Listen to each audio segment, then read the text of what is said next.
Welcome to the Theme Park Shuffle. This is your DJ Logan here at Scratch That, guys. I'm just kidding. Not DJ Logan, but I am here with my boys, Jeremy Jer Bearstein and David the King King.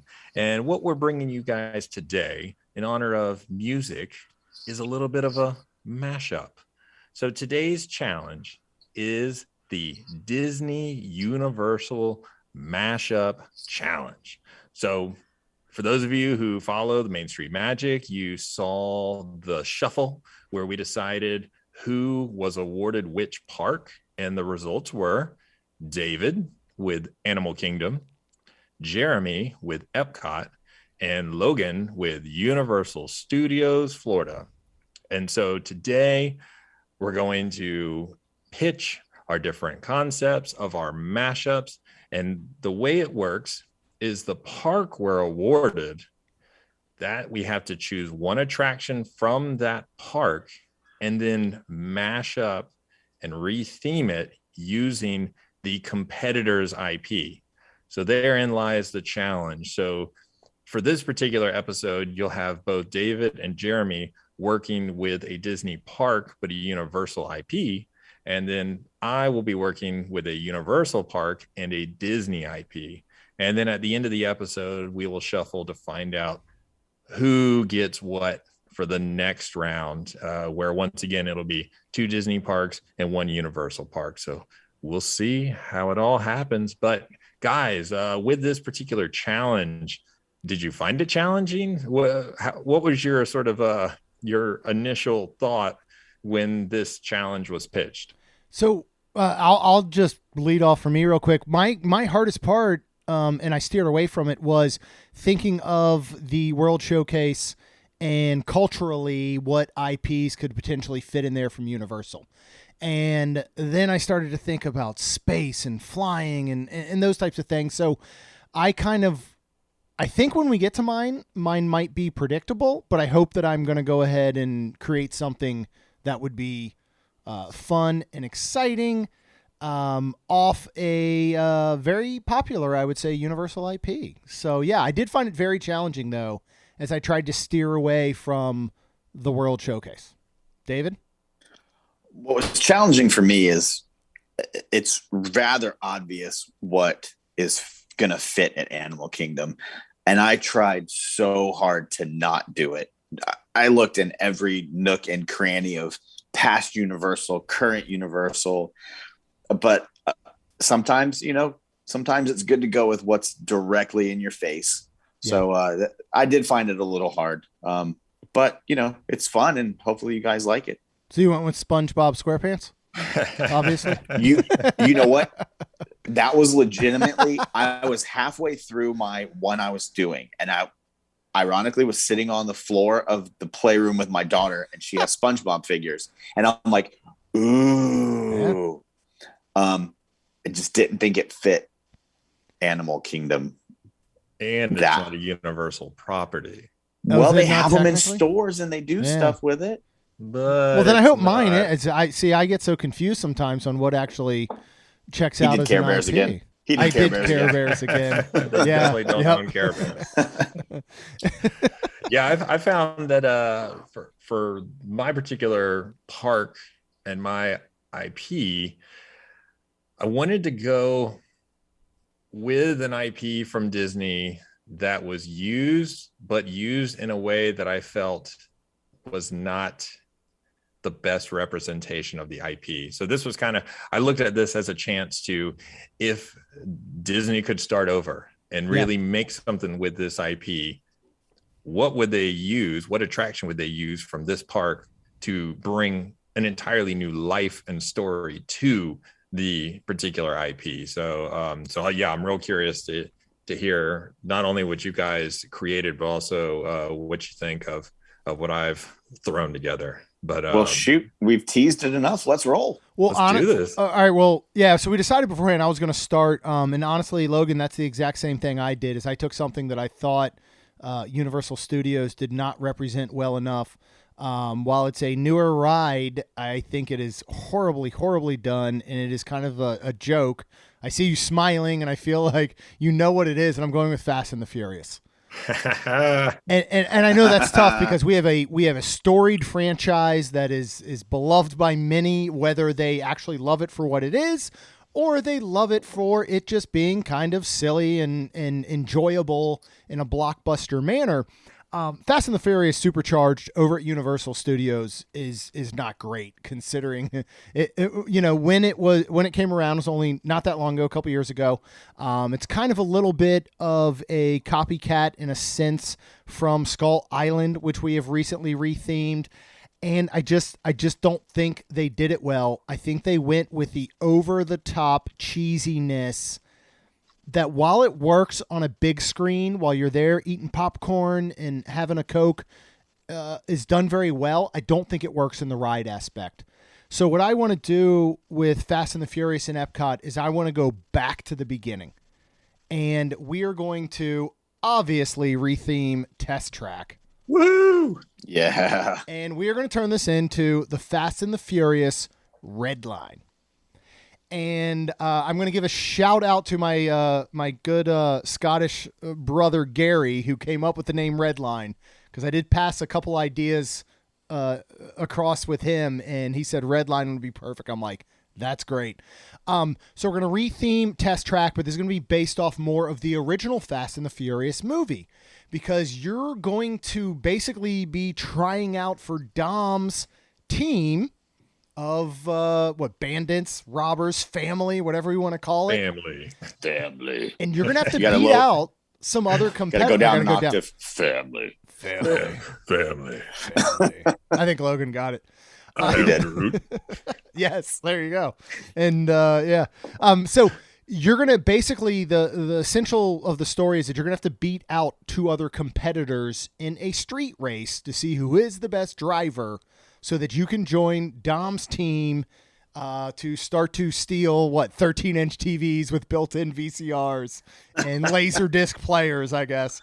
So we're going a little bit old school, which kind of fits in with a little bit of that theme of Epcot at that point, as we bring in Guardians of the Galaxy Cosmic Rewind, which has an original story of the early 80s, and Peter Quill as he visited Epcot, all that good stuff. We'll save that for another episode.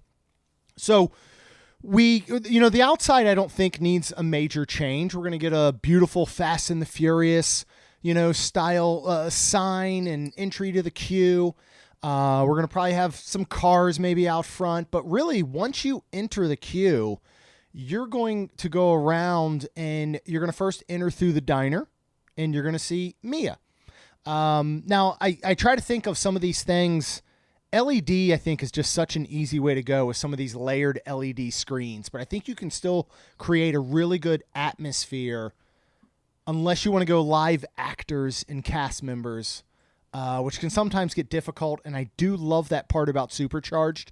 I think the live actors in the beginning, pre-shows are really well done, but I think I'm going to go with some of those layered LED screens with the actual actors from Fast and the Furious. So you're going to walk in first through the diner as you encounter Mia, and she's letting you know, oh, hey, you're here to try out. Go ahead into the auto parts store, which is going to be next. You're going to see there Jesse, Vince, Johnny. Of course, they're going to be, kind of ribbing you oh, hey, here's the new guy, here's the newbie. What does he know about cars? But from there, you and Jesse are going to lead into the room where you get to create your vehicle, which we already have on a digital screen. The difference here is I want this to be realistic in a Fast and the Furious realistic, which is still a little insane the way that they did these cars. But we're not getting these giant tires and these crazy bodies and colors. Let's go ahead and create these kind of muscle race cars legitimately. And I'd love to see a picture in picture where, as you select different options of your car based on speed and agility and turning radius and whatever else, Jesse's kind of that picture in picture helping you along the way maybe. And it could be different for each person that is creating their car at the point. So we get our car and we're going to walk out and we're going to get ready to head to what we believe is the street race. We're going to get in the car. We're going to street race. Along that way is a good time to have a little bit of the extension of the garage, right? But at the same time, we've got on screens Dom telling you, here's the deal. You know, we need a new recruit. You're coming into this. I want you to go ahead and build the best and fastest car so you can outrun your competitors. And if so, you'll be able to join our team, and there's going to be a great reward in there for you. So as you get ready to get in your car and you're heading to the race, you come up around that little corner where the cast members are telling you to check your seatbelt. But these aren't cast members. This is the LAPD, right? And they're a little suspicious. So not only are they telling you to check your seatbelt, but there's been an occurrence of robberies in the area that they want to question you and talk to you about. And here you are in this muscle car, so you're obviously a little bit suspicious. You snap that seatbelt and you take off because you have to now evade the LAPD. What I'd like to see, excuse me, as you go through these areas is that we've now changed all this dark, weird neon interior of Test Track. We're actually going to change this to a outdoor LA scene. But as we're going to go through this entire process, I'm going to say it now, you're going to start to see the atmosphere around you change as the sun sets, turns a little bit time into dark because nobody's going to street race in the day. So the ultimate, endpoint has to be dark time street race. You're going to be able to evade the police through different twists and turns. The original off-road test area gives a perfect drifting scenario as you're turning corners and getting away from the LAPD. As you go through the old, that air efficiency test, when you're sitting in the Test Track car and you look to the side and it looks like air is coming over your head and it's like, oh, your vehicle's, efficient and it's aerodynamic. Instead, I want this to mimic not only the soundtrack above you, which is playing probably, I guess we wouldn't be at Ludacris at this point, but I guess Ja Rule, right? As you're going through that, I want to see these screens on the side turn what looks like a slow-mo scenario. Music, everything slows down as you're coming around this corner and going through this slow motion area to try and outrun the police. At that point, you come around the corner and you're going to come face to face, not a truck, but that SWAT van as it comes directly towards you and you turn right around it to the right as the sun is slowly setting. And at that point, you're able to escape the LAPD. So finally, you're going to come into the street race. And I know this is where I will love to hear from Logan on other ways to do this. Because I'm relying heavy on LEDs and all. As you come through, you're getting ready to go to that outside door as you're going to race your competitors. But we're not going outside. We're going to cover this entire track with an LED tunnel that will mimic the night of LA in a street race, the buildings, everything, with a car on either side of you that is racing you to the final showdown to see who will win. Cool thing about this is you can change opponents. So you could go several times. You could maybe have a little different opponents. They're probably talking smack. The cars will change. The colors will change. Maybe the people that are watching you can change. And you're going to come around, and at that final straightaway, you're going to win as you most likely kick in the NOS because we've got to have that, right? There's so much that. So gotta have the NOS. You're going to kick in. You're going to win that final race on the straightaway while these LED tunnels surround you with the competitors and fans around you. As you get out, again, we have a wall of cheering fans, and you get to exit through the garage, which currently has all the Chevrolet models that you can go sit in. But this is going to be some of the best muscle cars and everything from the Fast and the Furious series. Maybe we have some cardboard cutout meet and greet style things with Dom and everybody else. Here's my favorite part. As you exit the gift shop, which of course is filled with Fast and the Furious gear and all kinds of good stuff, the Cool Wash, which is right out there, is like a little beverage stand. You get frozen sodas, whatever. This has been converted to a kiosk with an open grill that is serving burgers, hot dogs, and obviously Corona beer with a lime, and there's picnic tables surrounding it so that you can go ahead and gather as family. Family. I'm not even. I can't. I'm not even going to try. I'm not even going to Don't try. try, David. We can't get No, it. don't Man. worry. Logan's got it, man. Logan's got it. So good. Jeremy, That was fun. I'm like just so I wish it really existed. This is the Fast and Furious attraction that people deserve. Yeah. So this is, Thank you know, or the Velociraptor, Velocicoaster type speed needs to be involved somehow. But this is great because it really builds off of story, and it follows the original story, sort of takes you back, gives you a purpose of being there, which again is such an important part of the attraction itself, and how they had to sort of figure out what they were going to do after they got rid of the crash test dummies, and why are people going in here, and that whole story change. But your story approach works really well.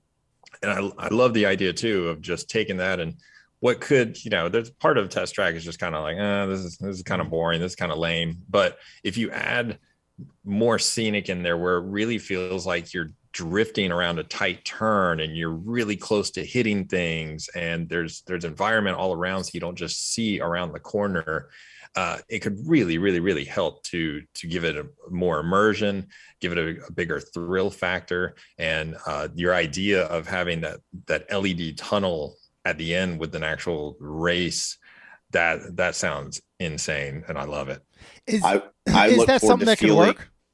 That would totally work. Yeah, it could work. The only thing that could, because there is something weird that happens when you have motion, like high speeds, and then you've got something following along. Now they've already done something similar to that with the Incredicoaster, where they've got, you know, the tunnels now, and they have elements that play throughout it. It's not a full-on like LED tunnel, I don't think. I'd have to watch a video to see. I don't remember off the top of my head. But I know they got characters, and I believe they do have some animation that takes place within those tunnels. But it could certainly happen. And it's just one of those things where sometimes when you've got an attraction where having speed, having drops, things like that, if you add all CG and you kind of take away the reality of it, a couple of things can happen. Either A, it's going to make it feel much faster than it actually is, which could be a good thing. Or it could actually make it feel less real and make you feel less fast, in the same way that sometimes when roller coasters use VR on them, it actually ruins the experience. Because the thrill of a roller coaster is you see how high you are.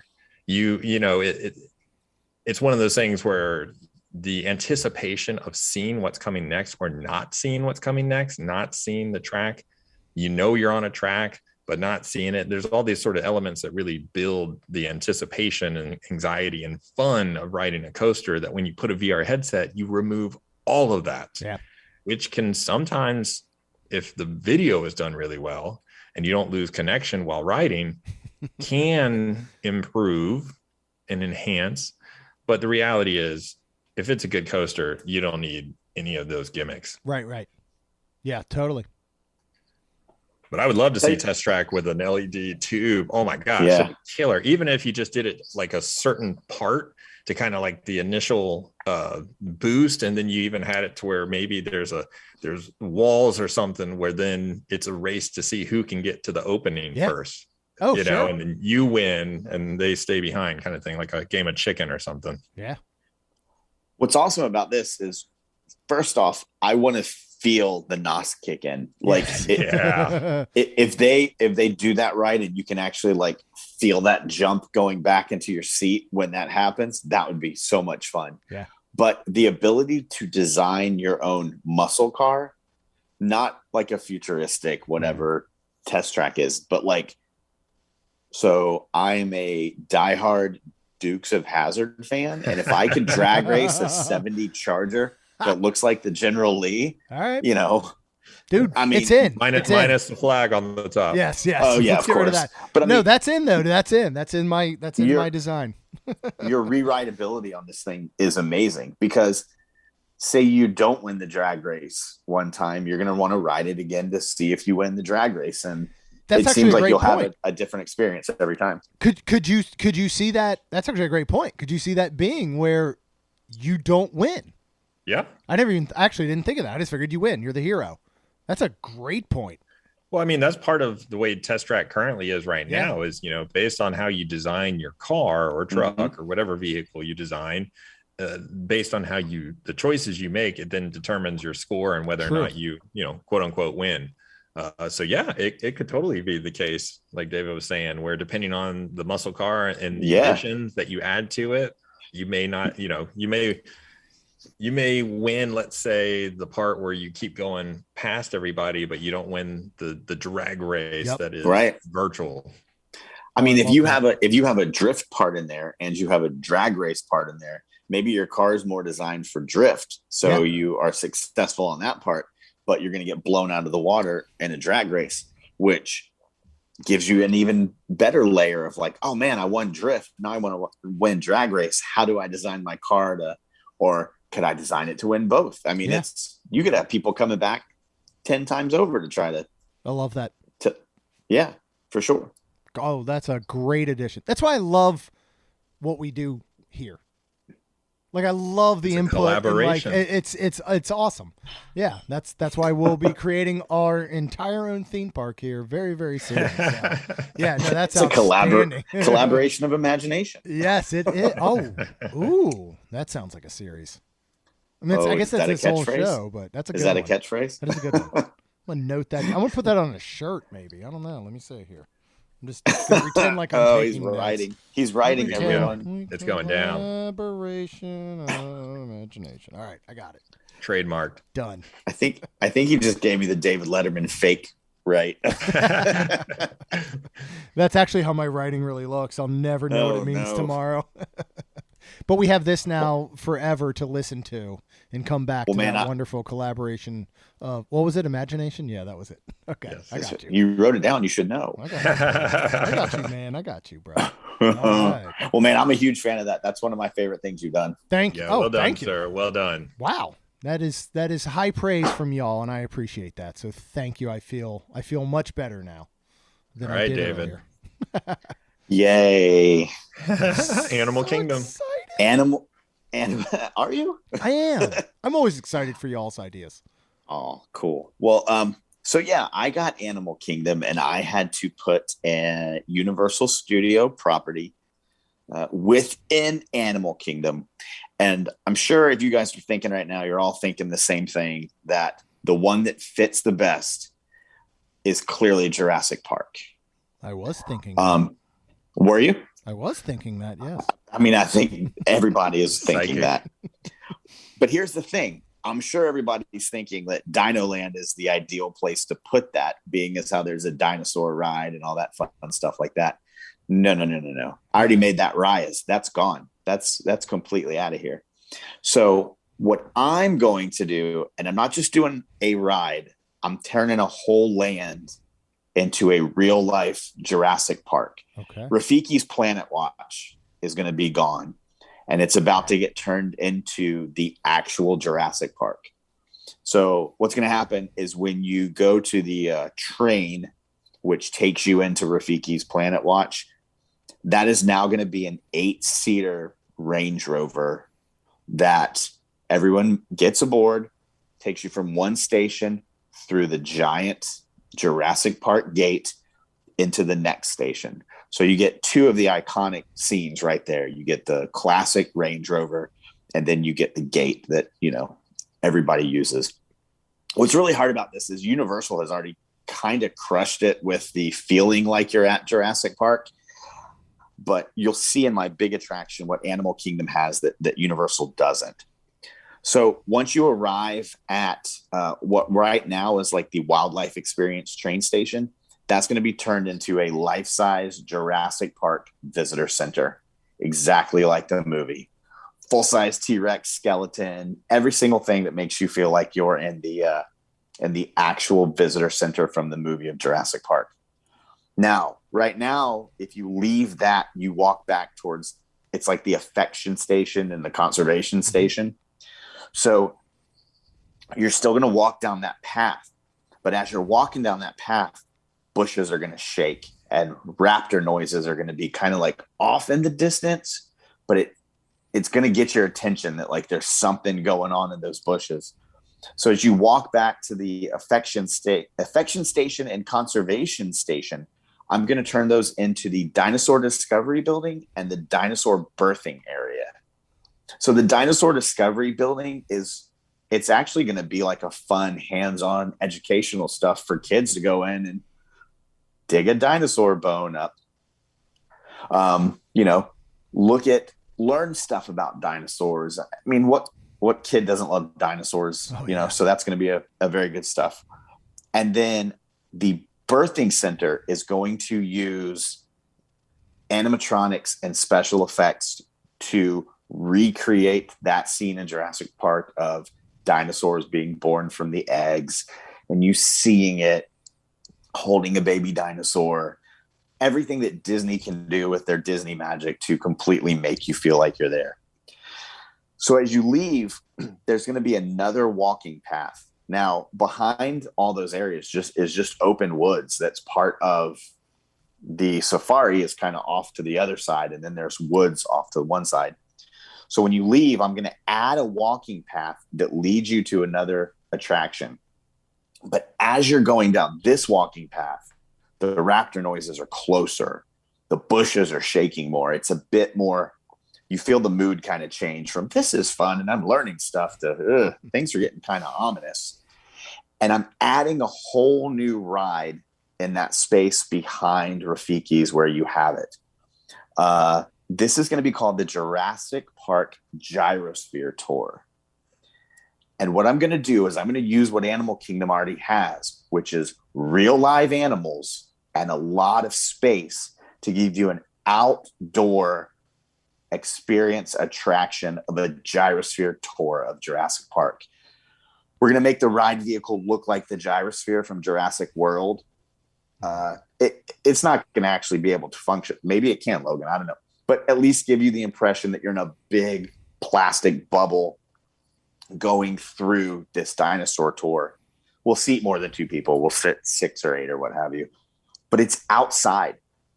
There's going to be actual trees and real life animals that you can see mixed in with animatronic dinosaurs. I know there's a way to stage it to where the real life animals are safe and not affected by all of this. But to mix real life with the Disney magic of animatronic dinosaurs is going to be a really exciting experience in a big plastic bubble. As you further go along this ride, you're going to notice that a containment gate is broken. The ride, still outside, is going to pick up pace and you're going to be chased by raptors. This can be a mix of animatronics and special effects, and that's Logan's job to figure out how we're going to do that.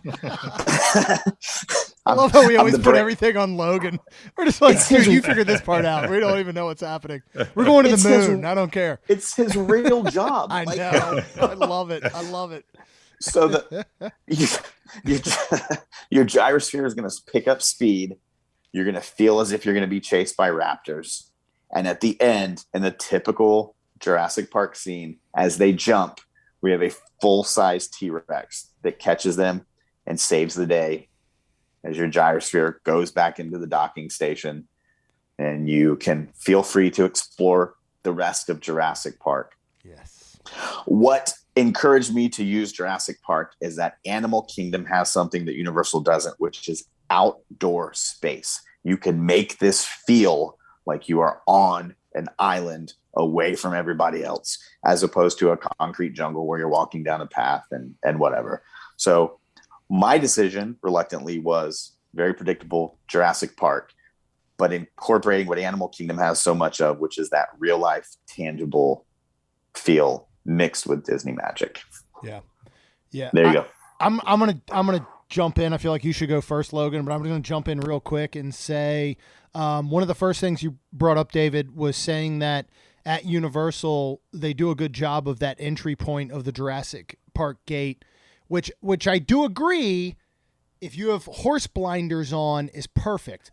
But the fact at the same time you can turn right 90 degrees and see the wizarding world and hear the music, I think for me takes everything away. So it's once you're through that gate and you get a little bit past and you do see the vehicle there at Universal, or I'm sorry, would it be what Islands of Adventure side? Yeah. You certainly do feel a little bit more like you're engaged, but they've got nothing on the space that Disney has, as you said. So the ability to get in that rover and actually go in and be separated from every other land and every other resort, building, everything you can think of. You know, again, I love Velocicoaster. It's incredible. Hi, Hulk. How you doing over there right across the water? I see you. You're a whole other area. There's Marvel Superhero Island. There's Seuss Landing. There's, Toon Lagoon. I can see everything that's happening at any given moment, which works for Universal because that's the space they have, and they've got great rides, but they don't have, I think, the theming and that overall inclusive, I'm really on an island. I'm really in Jurassic Park or Jurassic World. And I think that's kind of what you created here. Something else, y'all done, when the dinosaurs come to Jacksonville Zoo, have you been there? Like, it's such a cool It's experience. been a while, but yeah. Yep. I picture that, but on a Disney level. And I remember growing up and going to Durham, North Carolina, where my grandmother lived. And right around the corner, I was really, really young. There was some sort of weird dinosaur park. I don't think they were animatronics. I think they were all just like ceramic, or they were whatever. They were fixed dinosaurs, but you could walk through this area that separated you from everything. And as a kid, I remember seeing these dinosaurs. They may have made like noises, but I know they didn't move. But it gave me that feeling of going through, and Planet Watch has all these wonderful walking paths in secluded areas where you're right. You could easily go through and be like, I do it now. There's no I'm just like, what's in the bushes? Because there's animals. Right. So I think to be able to combine all that, yeah, and anything with the Jurassic World, like gyrosphere type ride things would be wonderful. That was already in my head when you were talking. I was like, is he going to bring that up? Because that could make a heck of a ride right there. So, everything they do at Universal is enclosed in a build. I've never done Velocicoaster, but it doesn't feel, that I remember seeing the first Jurassic Park, like in the theater, and that scene where they're driving through this large, wide open field and there's just dinosaurs. It was like awe inspiring. Yeah. And no one has ever made you feel that in any Jurassic Park ride, attraction, anything like that. Yeah. They have the space to do it. Disney has the space to put you in a giant field with, granted, there probably wouldn't be real life animals, but whatever, it'd be cool. No, I mean, I don't see why you couldn't. I don't see why you couldn't have animatronics next to real life animals. How awesome would that be? Yeah. Oh my gosh, that'd be killer. And with the way they've designed Animal Kingdom and with so many, so much knowledge out there and involving zoos and the design of zoos and being able to create these blind spots where the guest doesn't see what's keeping animals from walking right up to you, but it's all there and the protections are there. The same thing could be done essentially with some of these animatronics, is they could be designed in such a way that you don't have to worry about the animals coming right up to them. But at the same time, if they're built to scale, if you actually build these animatronics to scale, then you actually have the capability where when birds go and sit on them, you don't have to worry about like some of the mountains that you see in Disney, where it's like the bird ruins the entire illusion of the forced perspective. If they're built to scale, they are legit. Like, that is how big that dinosaur really is to all these real animals. And as far as that experience alone, that would have a huge impact on, I think, both adults and children, in giving you a real sense of scale and what it would have really felt like if these creatures still existed today. I mean, they would be massive. Now, not all of them. There were plenty of small ones, but yeah, to be able to create some of these massive iconic characters and then have them in animatronic form, even if they do minimal movements, still believable. They just got to look believable. And yeah, next to real animals, oh, that'd be so cool. Yeah. I don't know how practical it actually is, but I mean, just I don't know how feasible a life-size brontosaurus moving around is, but just the thought of it is, inspiring. And I mean, the cool part is there's smaller versions too. Like you don't have to necessarily show the absolute tallest, Sure. But at the same time, I mean, some of them, they were like 40 feet tall, which honestly, 40 feet tall is huge for an animal. But for the sake of a theme park, 40 feet tall is not that tall. Yeah. Like in regards to buildings surrounding you and trees and things like that, like they can work with that for sure.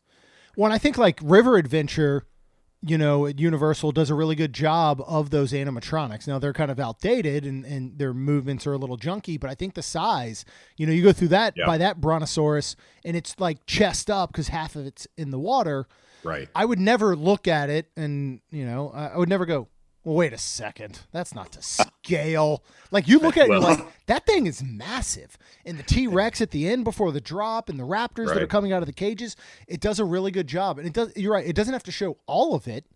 And it doesn't even have to be the biggest one that there is. I think you can easily do it in a way, especially when they're poking out of, bushes and trees, that gives it such a good and real feeling. But and I think the scale too, if you're in the gyroscope, you want to take advantage of the fact that you're in a vehicle where the entire top is glass. Yeah. Yep. You want to have things that are towering over the vehicle as it passes by, so people have a reason to look up and really take advantage of this amazing view created by this gyroscope. It's like you want to take advantage of that. How often are you in an actual real life 360? Right. Like it's real. It's not a screen. I mean, it'd be killer. It'd be awesome if they could yesterday really do it. I was, but other than that, it's been a while.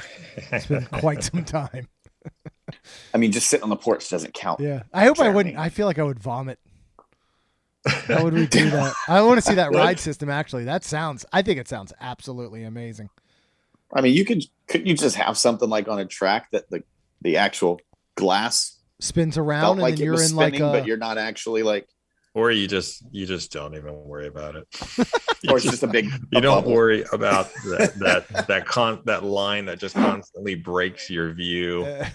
Like, I say just nix that. The vehicle's moving. That's all you need to know. I'm in a big plastic bubble. Yes, I'm exactly. Moving. So killer. Well, Logan's got to go. Logan's got to go down the street here. Oh man, my turn. That's right. The show's not over. This is tough, man. This is a tough one. That's what I like to do is grind the show to a halt, everybody. No. Outstanding. I think Logan is tough following what you and I had, David, because we killed it. So what I was really excited about with this one is, for one, that I got Universal because we haven't done Universal yet on this show. We did Islands, but we haven't done Universal Studios. Yeah, so that was fun because there's a lot of attractions that we could work with over there. So that was a challenge in itself, just choosing what attraction I wanted. And then the other fun part was I got to work with the Disney IP. So that was really fun and challenging because there's so many great Disney IPs. And like I mentioned earlier in the show, I wanted to pick one that they'd already previously used in the parks. So that way the mashup makes sense in the sense where it's like an IP that was used within a park. So there's something to kind of compare it to. So for my mashup, I used Universal's Men in Black Alien Attack Interactive Dark Ride with the Disney IP Lilo and Stitch. Ooh. Which I know Jeremy will enjoy this. Oh boy. All right. I'm buckling up. So the World Expo at Universal Studios Florida is now rethemed as Little Hawaii and home to the attraction Lilo and Stitch Clone Catastrophe. The exterior of the attraction is now themed as the Galactic Alliance Community College, and the exterior queue features posters advertising all the extraterrestrial activities taking place on campus. Upon entering the GACC main building, guests are greeted by Lilo and Stitch on video monitors in the pre-show. So Lilo is now the Galactic Federation's ambassador to Earth, and Stitch is captain of the Galactic Armada. They welcome us into the community college and inform guests about all the amazing collaborations taking place between humans and aliens on their campus. Students at the GACC learn everything from Earth Studies 101 to Genetic Experimentation 626. We're notified that part of our tour today includes a special preview of their newest class, Galactic Defense Systems 321, being taught by not one, but two of the campus's esteemed instructors, Lilo and Stitch. So inside the queue, guests continue to walk through the college and pass by various interactive classroom doors and laboratories along the way. They even pass by a break room where Experiment 625, also known as Ruben, is creating one of his famous sandwich towers while talking via video phone with the very annoyed Gantu.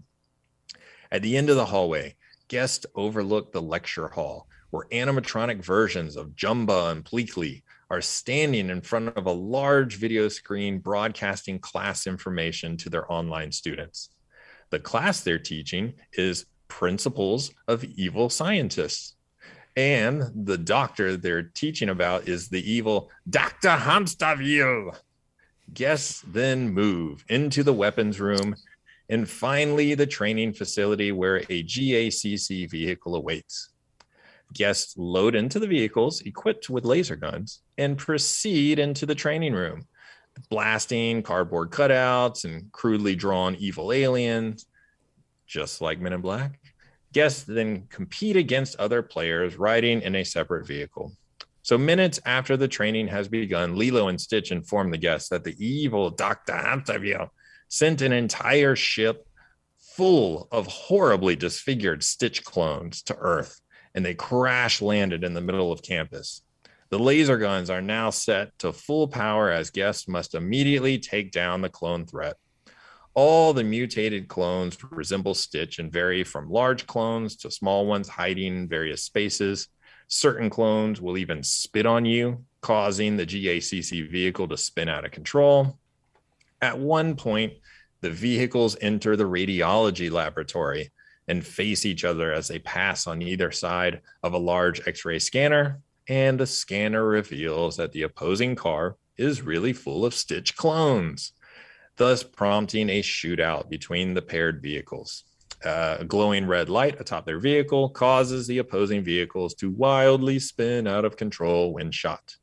So Lilo and Stitch appear on a giant TV screen outside the college's Aloha Stadium and warn guests not to panic.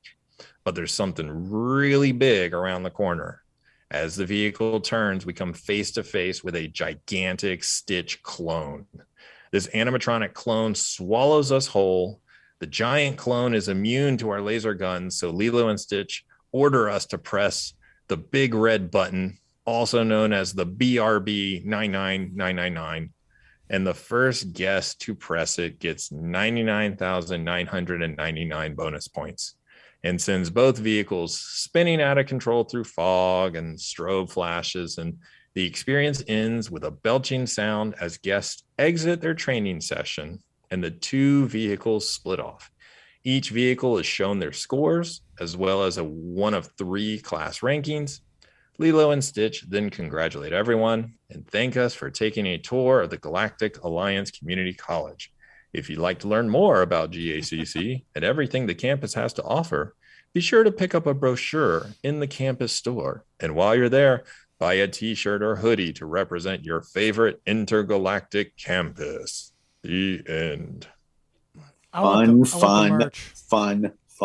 Yeah, I want the merch. I took a lot of shortcuts here where I literally just took the ride as is and then just the mashup of just giving it the Lilo and Stitch twist.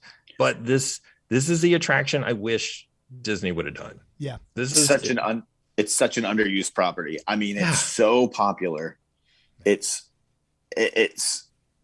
the things they can do with it. They can make all of Tomorrowland based on Yeah. Lilo and Stitch. I mean, it's so underused. And if you had a ride that gave that Buzz Lightyear feel, Yeah. and you had like, again, rewritability. We're talking about rewritability. Why wouldn't you ride that 10 times to try to win? Or phenomenal and just fun, just so much fun. Yeah. And Men in Black is just such a great interactive dark ride to begin with. But to give it that sort of, to give it that Lilo and Stitch twist that would make it honestly a little more kid friendly, still fun, still super fun, but not as scary. Mm-hmm. That would be awesome. And I think it would just be it's what they should have done with the IP. And I know they've done multiple Stitch experiences. They have the Stitch Encounter. I mean, I went to Hong Kong Disneyland and they had the talking Stitch, just like Crush at Epcot, and so that was a hilarious experience in itself, where none of the people attending the show, either they didn't realize they were in the English speaking show, and so they didn't know anything that was being said, or they just completely did not understand that they were supposed to be talking back to the screen. The only people they could get to communicate were me and my wife. So like literally we became the show, is like us and the person, the Oz talking behind the Stitch kind of thing. And then of course we've got the alien encounter that was turned into was it Stitch's Escape? Yep. Stitch's Great Escape. Yeah. So, but even that, we took, I think Emma was 3 or 4 when we took her on it, and not scary for adults anymore, but for a kid, that's scary. Terrifying. Yeah, it was terrifying. That's what you don't want. You don't want Stitch to be like that. I mean, it's scary. Yeah. And I mean, it was really terrifying as alien encounter. That, holy Jesus. That scared me. Yeah. That was terrifying, especially for the age I was when it came out. But it's like, why would you take a scare attraction and just give it Stitch? Now, I will say, I mean, Stitch Great Escape, that is a cute show. Yeah, I'm in no way, talking negative about it. I really enjoy that show. But yeah, I'm not going to take my 4-year-old on it. And guess what? My 4-year-old is the one who loves that product. Yeah. Like, young kids love Lilo and Stitch just as much as a lot of the adults do, who buy all the Stitch dolls. Our name Jeremy. Get name their dogs after get tattoos. Well, again, what I love is, Men in Black has the exact frustration of Space Ranger Spin. Yes. But it's still fun, where I don't think Space Ranger Spin is fun. I don't think it's fun. Yeah. I'm so frustrated by not knowing any idea where I'm shooting or how I'm getting points that I don't enjoy the ride. But Men in Black, I still enjoy, even though I don't know what's happening or where I'm shooting. And so, so for you to be able to take it and put it in one of my favorite IPs ever is just outstanding. I think, I'd maybe go back to like David's, what was it? The 6-bar Tomorrowland, spinny Carousel of Progress.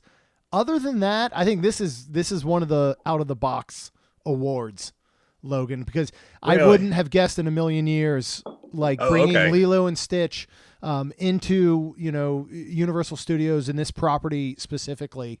I didn't know where you were going, even when you kind of hinted like I was going to love it. So I think you did a wonderful, wonderful job. And you do, as always, you paint such a great picture of going through the ride. And for people that have been on Men in Black, I can picture every moment of what we're going through, down to the spinning, down to the giant end, kind of clone Stitch and going into his mouth and all of that. I would take this. I mean, I would walk through the queue, and even if they were like, you can't ride, I'd be like, cool, I had the best time ever. Because all of that just sounds wonderful, because I'm such a big Lilo and Stitch fan, and I think it's such a fun property that, I think a lot of people think there was Lilo and Stitch, the movie, and that was it. Yeah. There are 3 to 4 full-length movies. There's an entire animated series. Yep. Like, there's so much you could do with this property, and I feel like it's so beloved and it's so good. And if we had known Lacey's personality when she was born, we would have named her Lilo. Like, I love Lilo's do not give a F attitude, as just a young female, and just all of that. Like, just it's one of the best ever. I just want more of it, and we get almost none of it, as you said, and I think that's disappointing. So I think this is a perfect fit in the way you put it in. The galactic side of it. I love this galactic side of it, which is such a cool part of it. And so much of it was inspired and you could even say borrowed from Leroy and Stitch. Yes. So that was a huge inspiration for the story and the twist, and how we're at the community college and what we're doing there. And I love the idea of going inside this community college. I just find that hilarious, where you've got these aliens teaching, and especially teaching humans about Earth studies, which is quite hilarious. And it's cool too, because if you did something like that, you could even then retheme the Fear Factor Live stage area. You can make that the Aloha Stadium. So then it kind of makes sense why you're outside of the Aloha Stadium, inside the attraction, which is taking place all on campus. And so it makes that connection as well. I want this. I want all of our ideas. We all did really good. This is a good one. This is fun. This was a blast. Honestly, this was a blast. This was an absolute blast. I wasn't looking forward to it, but I'm glad it turned out much better. You say that every time. Now, do we want to do the shuffle now to find out who gets what next week? Let's do the hat. Just careful how you shake it. Yes, we do. Yeah, careful the sound that it makes when you shake it. The hat. I don't know if you hear that. With paper, everyone. Yes, that's a hat with nothing paper. Inappropriate is happening. Correct. That is just a hat. So, all right. Who wants to be pulled first? David does. Always. Okay. So, David, I'm jealous. Walt Disney World's Magic Kingdom. One I really wanted. But you got like 8,000 rides to deal with. That's pretty good. All right. Jeremy, you want to go next, or you want me to go next? You go next. All right. Yeah, I'll take the last. Apparently, Universal is what I'm meant to do this time around, because Universal's Islands of Adventure. So there you go. So, Jeremy, with the only thing that's left, you are going to Hollywood Studios, my friend. All right. So there you go. Now I feel bad. Again, I feel like I am working with a Universal park and a Disney IP, where David and Jeremy will be working with Disney parks and Universal IPs. All right. Fun. We can do that. I already have an idea of what I'm going to do, and it's going to rock Theme Park Shuffle to its core. Well, goodness. I'm a little jealous, David, because I really wanted Magic Kingdom, because I already knew exactly what I was going to do for it. So David, now I gotta really think. David, if you have an idea now, then we should record in 5 minutes, because that's normally right. How far in advance you come up with them? Is that right? An idea is not I could probably make up something on the fly if you guys really feel like doing it. I know you could. If you really feel like doing it. No. Well, that would be something. That would be fun. something. We can do that. We can do the grind right now. Oh boy, we need to do a show like that one time where we don't 100%. Get crap. No, I'm where it's like we will. We'll make it happen. Yeah. No, I honestly feel bad, Logan, because I literally was going to say, well, if I go next, I'm going to get Islands of Adventure. And that's what came out. So I was like, "Oh man!" So I feel bad now. Maybe we can work out some side barter. No. I'm excited. I'm excited because I've worked with Marvel Superhero Island multiple times now. Yeah, that's true. I've worked with obviously Jurassic Park. Yep. So I'm excited to explore outside those lands and come up with something that is definitely Disney, and I know exactly what IP I'm going to work with, and I'm going to make it work. I love it. I'm excited now that I know what I'm doing. I hope it's Lilo and Stitch again. So for this one, I'm going to use an IP that has not been represented in a park. Okay. So now I'm super excited. Teaser, everybody. That's right. Disney IP not used in a park. Game on. That's the hardest one. You know what I almost went with? I think it was Apollo 13 Universal No clue. property. Haven't. I think idea. it may have been, idea. but I thought that one was the easiest of all to just put that in mission Space. Like I literally could have been like, I'm going to put Apollo 13 in mission space. David, you're I'm going next. to change the sign out front. The end. Good night, everyone. Yeah, seriously. It's like that would be it. It would be a 3-second presentation. But, Yeah. Man. No, this was fun. This was an absolute blast. Thank you guys. Logan's got to close it out, man. He's the host with the most of this one. Oh man, I always forget the closing comments and stuff. Don't forget the like, review, subscribe, All that yada good yada stuff. yada. That's right. Everything that David just said and Jeremy. Put it perfectly. So thank you for listening to Theme Park Shuffle. And if you want to hear more from us, if you want to possibly even in the future see some YouTube content or something like that, go subscribe, rate and review, because it's your feedback that drives us to continue doing more. So thank you again for listening. Thank you for all the support. Theme Park Shuffle. Google it. You'll find us. Go to the Main Street Magic website. We are on there as well. Available Apple, Google, other things. All your podcast platforms. And that's a wrap.